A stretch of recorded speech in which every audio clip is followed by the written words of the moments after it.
The attack came just after closing time, the sounds of two bandits trying to smash through the glass doors of the Swansea RSL alerting the workers inside. Pushed the emergency button, which is a direct line to the police, and then picked up the phone, dialed 000 and left the phone off the hook.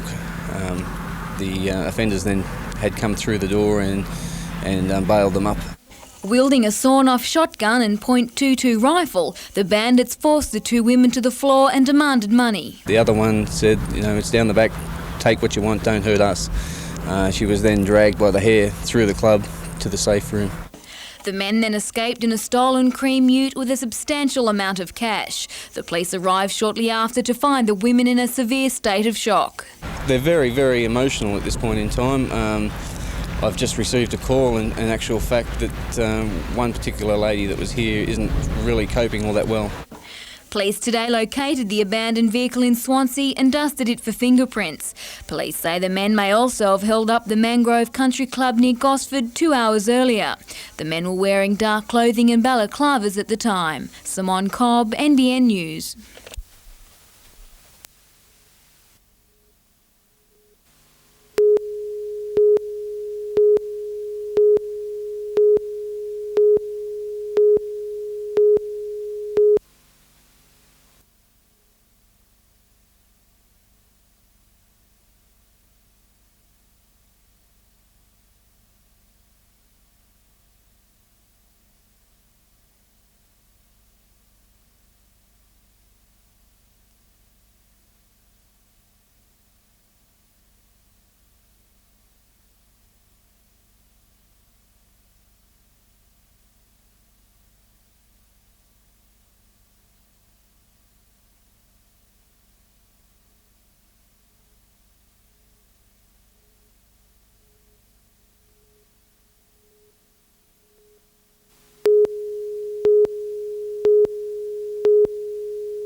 It's a scheme that relies on people putting their money where their mouths are. Those concerned about wasting water, the Earth's most precious resource, may soon have the option of paying to save more of it. We have a situation where there are elements of the community who are very keen for us to do more recycling, but there are other people who are saying, well, look, we need to spend our money on other things and we're not so keen to pay for it. To keep both sides happy, the Hunter Water Corporation is considering introducing a voluntary charge that would be spent on increasing effluent recycling. What we're talking about here is doing a bit extra, doing some more recycling, perhaps growing a woodlot, that type of thing. And we're just giving people an opportunity to express a view about whether they would want to support that. The corporation now reuses 10% of the region's effluent, with plans to increase that to 15% by the year 2000. The voluntary scheme, if introduced, would see even more effluent recycled. The idea is based on a similar optional levy offered to customers by electricity distributors. Energy Australia says its Pure Energy scheme has been very successful because many people are prepared to pay for sustainability. Simone Cobb, NBN News.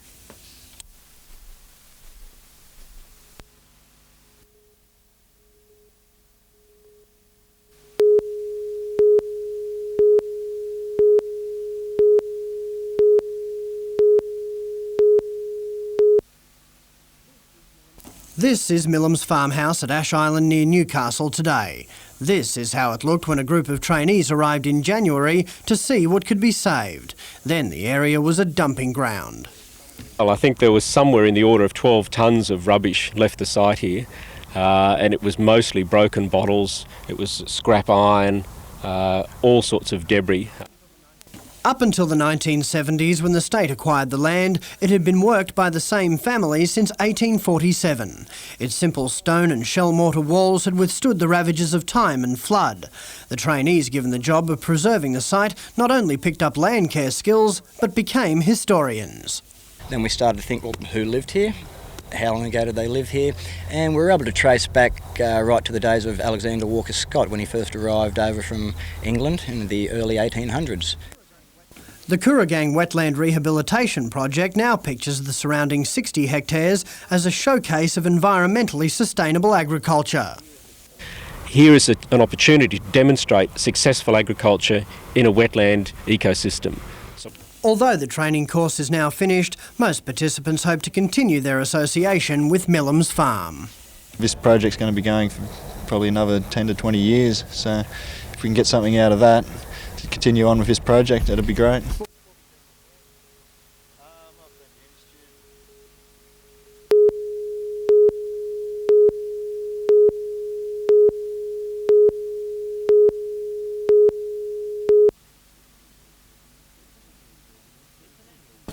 It's an annual pilgrimage that attracts new converts each year, the young making sure the Anzac tradition doesn't grow weary with age.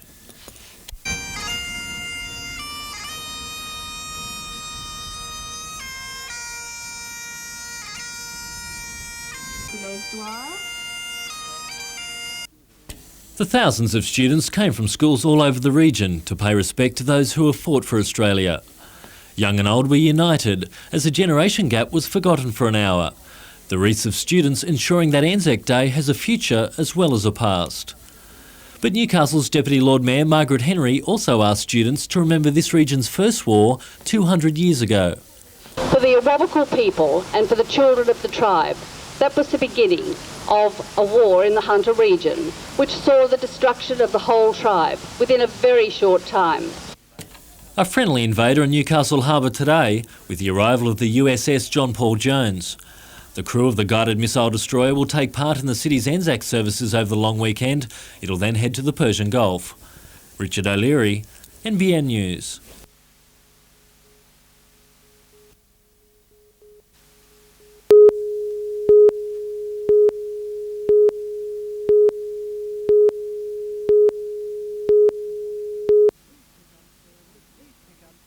These pickups bear little resemblance to the common ute.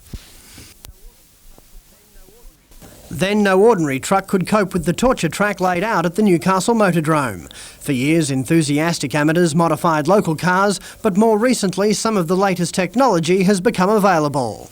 Now that the American teams are constantly upgrading their machines, the top Australian teams here in Australia have purchased the Works factory cars from Dodge, Toyota, Nissan, Chev. One of the hottest talents to line up on Saturday night will be Queensland teenager Paul Wheel, who took out round one in Canberra. He made the transition from motocross. A bit different, 4 wheels instead of 2, but it's pretty good fun. You don't get hurt, so it's good. I like it a lot. In hot pursuit of Paul will be Sydney's Wayne Attard. He's recorded 2 seconds in the opening 2 rounds and expects big things in round 3. Track's fine. I think it'll suit the track as the night progresses.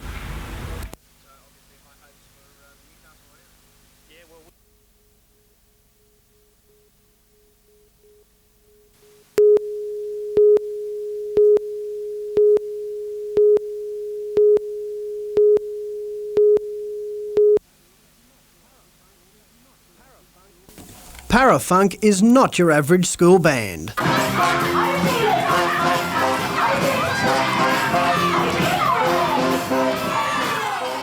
The students from Parramatta High have spent the last few days delivering their own brand of music to primary schools across the Lower Hunter. We try and have fun and yet at the same time be musically, keep the quality up in the music as well. And I think that's what we aim to do at the public schools because, you know, they don't get to see too much of this kind of thing.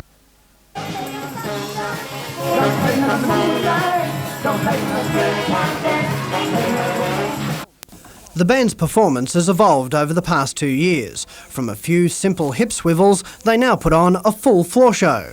They recently finished 3rd at the Royal Easter Show band competition. However, it's not awards, but musical converts this band is after. And the idea is to, you know, inspire the kids to make music part of their life and get into the school band situation and, you know, that's what we're all about. If the response from Raymond Terrace Primary School students is any measure, many will tonight be asking parents for music lessons.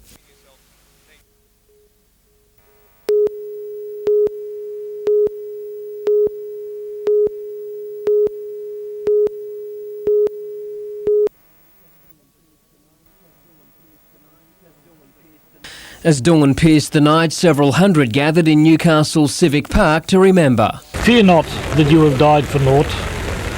The torch you threw to us, we caught, And now our hand will hold it high. Its glorious light will never die.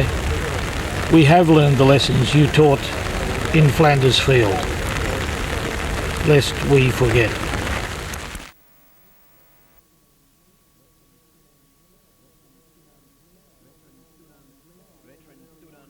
Veterans stood unflinching as an early morning shower threatened to dampen the ceremony. It certainly hasn't dampened the spirits. Might have kept a few away, particularly some of the older fellows perhaps.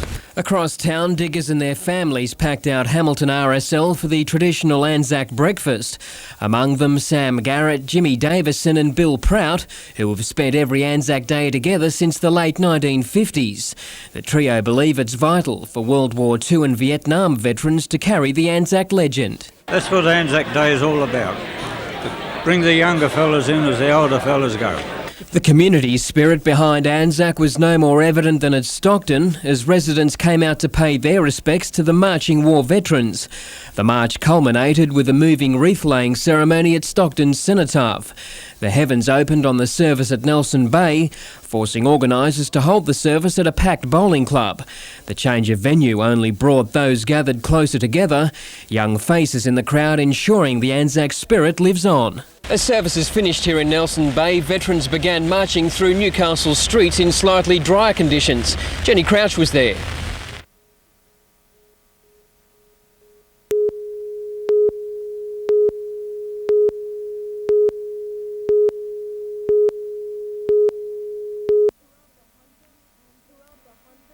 Throughout the Hunter, Anzac Day proved more popular than ever, with crowd numbers well up on past years.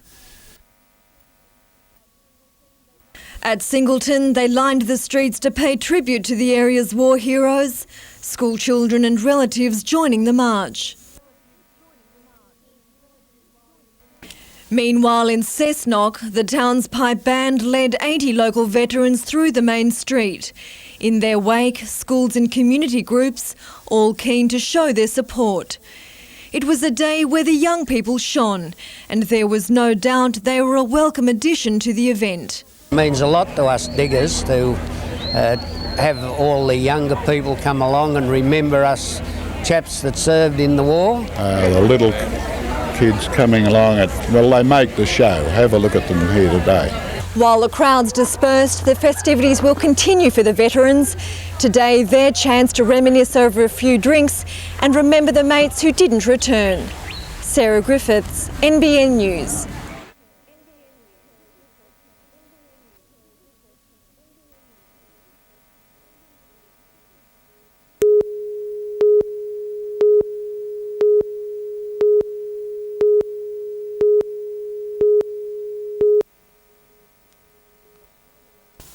They trained at Marathon Stadium without their Origin stars, the Knights' preparation far from ideal. It's been a tough week with 5 players out on Origin duties. Newcastle's lead up to the Illawarra game has been badly disrupted.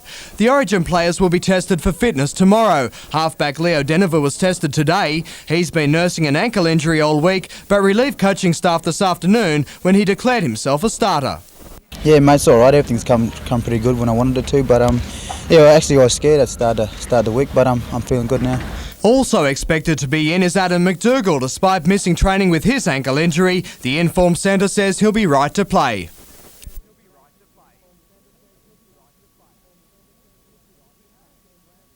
With Harrigan, Glanville and Richard set to back up from tonight, a lot of the responsibility will fall on the shoulders of the other forwards on Sunday. After missing the rep game through suspension, Muir is primed for a big match, as is the man the selectors missed out. It's more to prove to myself that I'm travelling as well as I've desired to go, and I'm not happy with how things are going, so I need a big one. NBN's Knights Illawarra replay 10:30 Sunday night. Jonathan Upson, NBN News.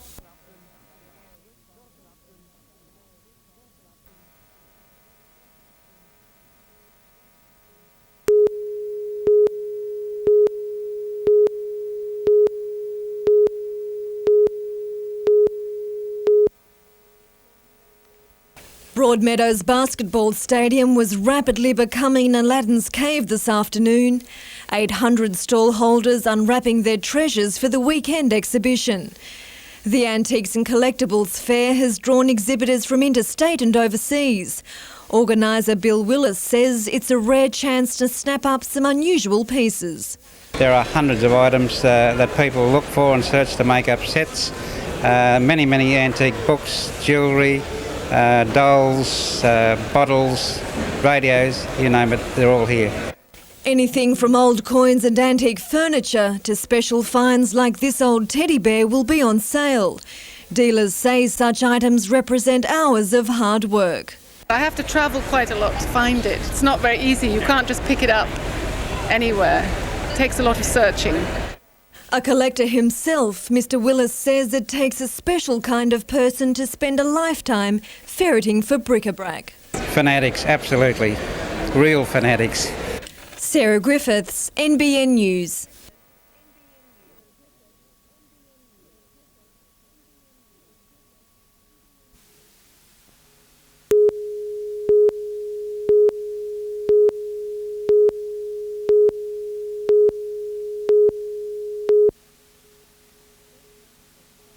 Best known for its fat lambs and beef cattle, the town of Guyra isn't a likely host for a roaring procession of throbbing engines, but the locals are rewriting history. Luring golden oldies back to the racing track is the aim of the inaugural event. Ferraris matched against Jaguars, Coopers taking on Maseratis. I think what it means simply to the people of the town is that you can achieve whatever you set out to do, providing you have a good management and a strategic plan set out, and it shows what people can do when they band together. Attracting drivers from as far away as South Australia, the historic motor event puts drivers through their paces, covering a 1.7 kilometre closed circuit through the streets of Guyra. With the revving success of today's challenge still fresh in organisers' minds, thoughts are already turning to next year's event. At the end of the day, we'll be sitting down analysing the day, of course, but yes, it'll be an ongoing thing for the region. A slower pace tomorrow, with the historic vehicles parading from the Guyra Showground to a local station homestead for a picnic lunch. Vanessa Spark, NBN News.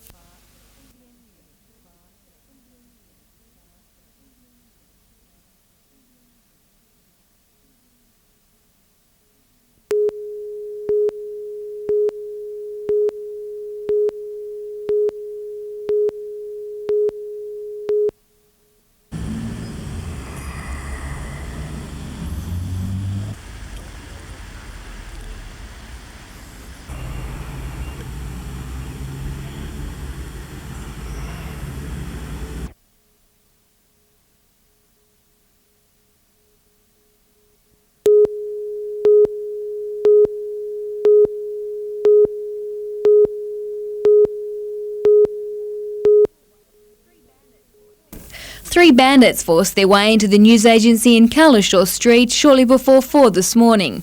Wearing balaclavas and brandishing baseball bats, they threatened a 60-year-old employee who was sorting newspapers. Unable to break into the safe, the bandits stole a small amount of money from the till and an unknown quantity of cigarettes. They escaped in a white Ford sedan which was discovered abandoned on the Pacific Highway just south of Catherine Hill Bay. The car had been reported stolen from the Central Coast. The bandits are believed to be in their early 20s and were wearing dark clothing at the time. It's the second time a business in Calishaw Street has been hit by armed robbers in just 4 days. The Redhead Cellars was held up on Friday by two men with a sawn-off shotgun. Police are unsure at this stage if the two incidents are related. Simone Cobb, NBN News.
Last year, 42,000 incidents of domestic violence were reported in New South Wales alone.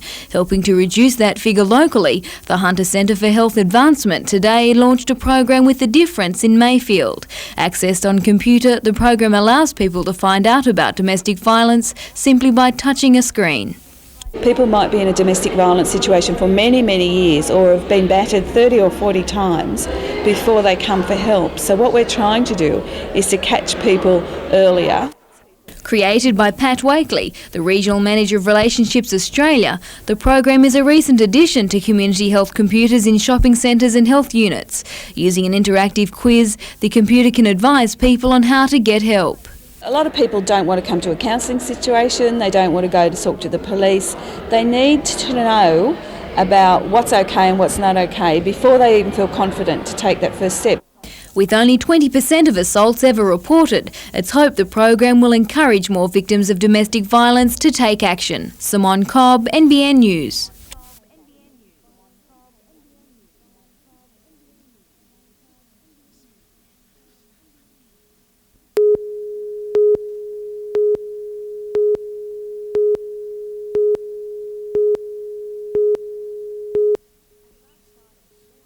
At around 5 this morning, this stretch of freeway was burning hot with rubber.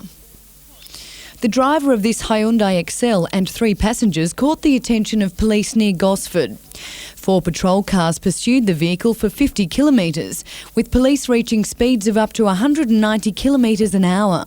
After a 20-minute police chase, the driver of the stolen vehicle tried to make a U-turn, but in doing so slammed the vehicle into a pole, bringing the chase to a sudden end. Surprisingly, 4 teenagers, 2 male and 2 female, were uninjured in the crash. 4 occupants of the car were taken into custody and taken back to Toronto Police Station where they were questioned, and the driver of that car has been charged with stealing the motor vehicle and also other traffic offences. Police are still questioning the other passengers, all from Mount Pritchard in Sydney's west. The second car chase in as many hours was something of a surprise for local police. Around Newcastle we've been fairly fortunate that these kinds of pursuits really don't happen very often, but it just happens to be that on this particular occasion we had 2 within a number of hours. Vanessa Spark, NBN News.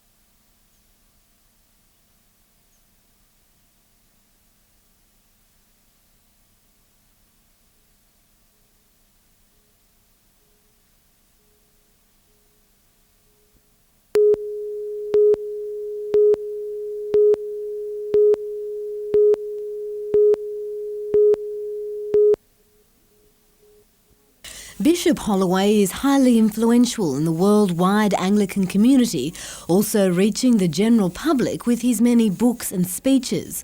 Now on a trip around Australia, the Scottish bishop today addressed a business club luncheon in Newcastle, speaking on the topic of leadership. He warned people not to become too reliant on established rules and regulations, but to remember the main goal and sometimes go with their instincts. And I think one of the temptations is to over-bureaucratise, to see an institution as existing for its own sake rather than to achieve a purpose. I think leaders require quite a bit of courage and ability to take risks, not to be too afraid of criticism. On the problem of the growing tide of young people leaving the church, Bishop Holloway said leaders need to be more flexible and tailor their teachings to today's needs. I think that we have to be a bit more versatile in the worship styles that we have. I think young people like a certain kind of informality. I think we have to provide that, allow experiments in different kinds of worship. I think young people should come in and help us to change. Emma Siossian, NBN News.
The Hunter lost one of its most important economic pillars last week when BHP announced it would quit steelmaking in Newcastle. Today, the state government tried to prop it up again with a proposal for a $25 million Hunter Advantage Fund. It works out as $10,000 for each of the 2,500 employees who will lose their jobs in 3 years. The fund will be used to promote exports, business investment and more jobs for the region. Treasurer Egan says the state would provide $10 million and he's called on the federal government to do the same. The remaining $5 million would come from BHP. Premier Carr, who described BHP's decision as a boardroom betrayal, will seek a commitment from the federal government when he meets with the Prime Minister John Howard on Thursday. On the same day, the council will host a public meeting to help plan the city's future post-BHP. The budget has also provided $2 million for capital works at Belmont Public School following last year's devastating fire. $15 million will pay for the bulk of work on the Charlestown bypass. The Greenpoint Rehabilitation Program will be finished courtesy of a $500,000 grant. The Warramide Detention Centre will be closed in Newcastle, $3 million provided to build a new facility. And sport in the Hunter has been given a boost with $2 million for the regional athletics track at Glendale. Richard O'Leary, NBN News.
A runaway win for Midnight Cruiser. It paid $470 and $180. The trifecta just short of $200. Racing was also at Canterbury. Our best, race 5 over 1,200 metres.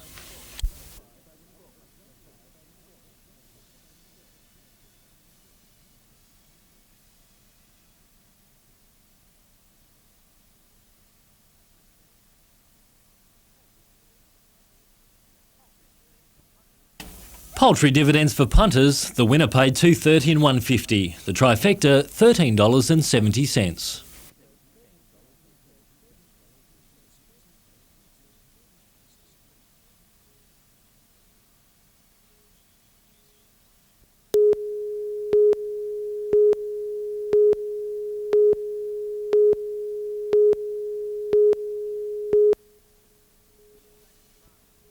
It's been a day of drama in the battle between the two rival hotels planned for the Newcastle waterfront after weeks of mediation aimed at reaching a compromise to provide views for the proposed Argyle Forum Hotel on Wharf Road. Its backers have pulled out of the process on the eve of the final meeting.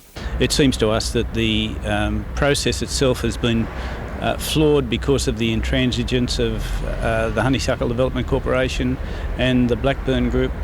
A spokesperson for the Blackburn Group, developers of the rival Holiday Inn Hotel on Merewether Wharf, describes the mediation process as diligent and thorough. The Argyle Forum Group says the decision on rezoning Merewether Wharf should now be left to the council. However, State Planning Minister Craig Knowles has entered the battle, coming down on the side of the Holiday Inn development. In State Parliament, the minister warned the council that if it doesn't approve the rezoning of Merewether Wharf, he'll exercise his ministerial discretion. The Argyle Forum Group has always maintained that if the Holiday Inn goes ahead as originally planned, its hotel will not get off the ground. It will now wait to see what the council decides. We'll know after the council have made the appropriate planning decisions relative to the area around the wharf, and then we can consider the issue.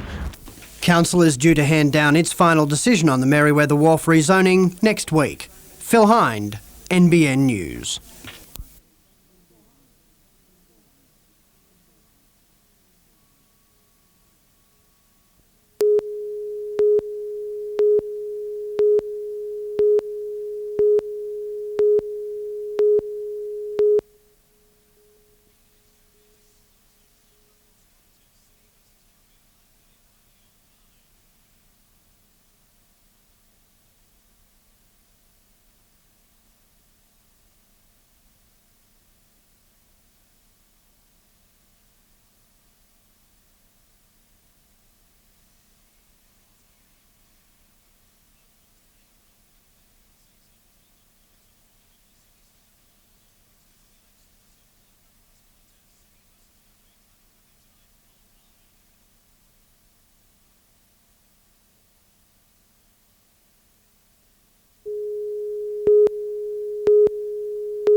Few people were closer to nature's fury than Peter Walmsley, the manager of the Newcastle Ocean Baths. For 2 days he watched nervously as huge seas pounded his caretaker's cottage. The baths bore the brunt of the onslaught, the swells tossing aside slabs of concrete like so much driftwood. People don't realise the power of the sea. It's just unbelievable, you know, that's what it can do for you. Mountainous swells closed the Newcastle port for most of today. The only vessel prepared to take on the bar this morning, the pilot boat checking conditions. Conditions which inside the harbour provided one of the region's few rideable surf breaks. Meanwhile, council work crews have been busy erecting safety fences and barricades where beaches and sections of road surface have been washed away. It would appear that we're looking at a figure over $200,000 to do some basic fix-up work. Hunter Water says a pipe which ruptured yesterday spewing treated effluent onto Stockton Beach has now been repaired, but not before 3.5 million litres escaped. While the overall damages bill is still being calculated, eyes are now turning to the state government for assistance. And I'll be looking forward to getting a report from the council about the sort of assistance they may require from state government. Much of the repair work, though, will be left to Mother Nature. At beaches across the region where hundreds of tonnes of sand have been washed away, it will now be a question of time and tide. The low-pressure system, which has been driving the wild weather, is expected to ease over the next couple of days. Phil Hind, NBN News.